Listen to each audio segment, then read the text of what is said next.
د مردان ضلعي انتظامی په لومړي ځل روجه کې سپورټ کمپلیکس مردان کې د سپورټس ګالا تابع کړې چې پکې د ضلع مختلف برخو نه 14 ټیمونو برخه اخیستې ده. د سپورټس ګالا افتتاح ډیپټي کمشنر مردان ډاکټر عظمت الله وزیر کړې ده.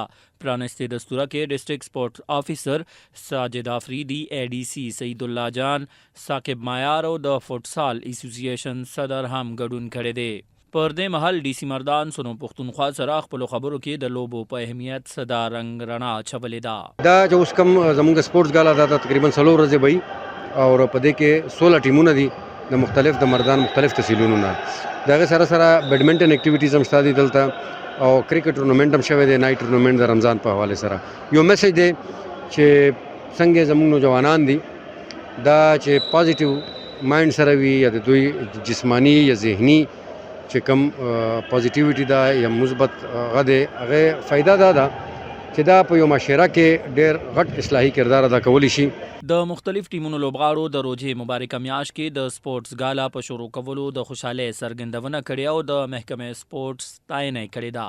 اور ډېر خوشاله یم چې فرست ټایم په رمضان کې د DC صاحب او DSO صاحب د طرف نه موږ ته ایونت شروع کو د مردان فوټسال اسوسییشن په نگرانۍ باندې. ډېر خوشاله یو او امید لرو چې همدغه شان ایونت په روزو کې کیږي نو ډېره بخښي ځکه چې خو د ګراوندونه شته خو لکه داسې خپل ګراوند نشته کنه. او د فوټسال لپاره فروغ ورکړه. دلته کې مردان کې په KPK کې فوټبال کیږي، فروغ شته دی. خو فوټسال چې کوم دین دا یو فرست ډېر خپل طریقې سره ارګنایز شوی ټورنمنټ دی.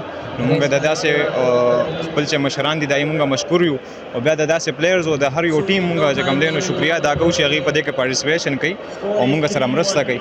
موږ به چې کوم زموږ ډسټرکټ سپورټس افیسرز دي یا چې کوم زموږ مشران دي موږ به دا وایو چې هغه سپورټس لا مراعات ولا ورګي یا چې سونه د هغه په سپورټس کې ضرورت راځي، زموږ د اکیډمي ضرورت راځي یا د پلیئرز چې کوم میډیکل ټریټمنټس شو یا انجریز ورته راځي یا ګورنمنت حواله سره چې کوم اپورچونټیز دي پکار د چې دا ورته پرووایډ کړی شي او په دې باندې لک شانته کې سوشل میډیا هم هایلایټ کړي چې زموږ په دې خوره کې پلیئرز روزي او هغه په دنیا په مخ باندې یا انټرنیشنلی هغه چې کوم دین ریکګنایز شي. د مردان ځای اوسیدونکو او لوبغاړو د ضلعي انتظامیې لخوا سپورټس ګالا شروع کېدو باندې د خوشاله څرګندونه کړې او غوښتنه یې کړې ده چې ضلعي انتظامیه د لوبو دا رنګ میلې تسلسل سره تابع کړي چې ورسره به ځوان کول د نشو او نورو غلط کارونو نه بچ پاتې شي.